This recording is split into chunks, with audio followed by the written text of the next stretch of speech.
తెలంగాణలో రైతు సంక్షేమం మరియు పేదల ఆహార భద్రతకు కాంగ్రెస్ ప్రభుత్వం అత్యంత ప్రాధాన్యం ఇస్తోందని మంత్రి ఎన్ ఉత్తమ్ కుమార్ రెడ్డి తెలిపారు. ముఖ్యమంత్రి రేవంత్ రెడ్డి ఆలోచనతోనే పేదలందరికీ నాణ్యమైన సన్నబియ్యం అందించాలనే నిర్ణయం తీసుకున్నామని ఆయన వెల్లడించారు. ప్రజలు రోజూ తినే మంచి ఆహారాన్ని అందించడమే ప్రభుత్వ లక్ష్యమని, ఆర్థిక భారం ఉన్నప్పటికీ ప్రజల ఆకలి తీర్చడంలో వెనుకడుగు వేయబోమని చెప్పారు.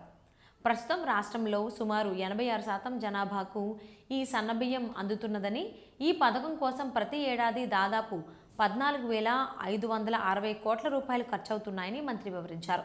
ఈ కార్యక్రమం సోనియా గాంధీ ప్రవేశపెట్టిన ఫుడ్ సెక్యూరిటీ బిల్లు స్ఫూర్తితోనే అమలు చేస్తున్నామని తెలిపారు. రైతుల సంక్షేమంపై కూడా ప్రభుత్వం దృష్టి సారించిందని, ఇప్పటి వరకు రైతుల ఖాతాల్లో 40,000 కోట్ల రూపాయలకు పైగా నేరుగా జమ చేసినట్లు చెప్పారు. ధాన్యం కొనుగోలు చేసిన 48 గంటల్లోనే రైతులకు చెల్లింపులు జరుగుతున్నాయని, ఇది రైతులకు పెద్ద ఊరటనిచ్చిందని పేర్కొన్నారు. రేషన్ వ్యవస్థను పారదర్శకంగా కొనసాగిస్తూ అర్హులైన ప్రతి ఒక్కరికి కార్డులు జారీ చేస్తున్నామని మంత్రి తెలిపారు. ప్రస్తుతం రాష్ట్రంలో 3.39 కోట్ల మంది లబ్ధిదారులు ఈ సన్నబియ్యం పొందుతున్నారని చెప్పారు.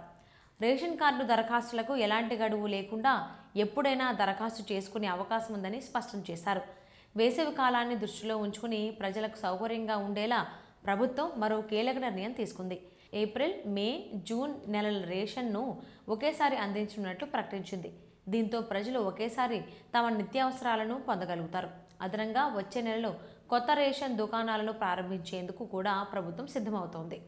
మొత్తం మీద పేదల సంక్షేమం, రైతుల అభివృద్ధి, ఆహార భద్రత వంటి అంశాల్లో తెలంగాణ ప్రభుత్వం సమగ్రంగా ముందుకు సాగుతోందని మంత్రి ఉత్తమ్ కుమార్ రెడ్డి పేర్కొన్నారు.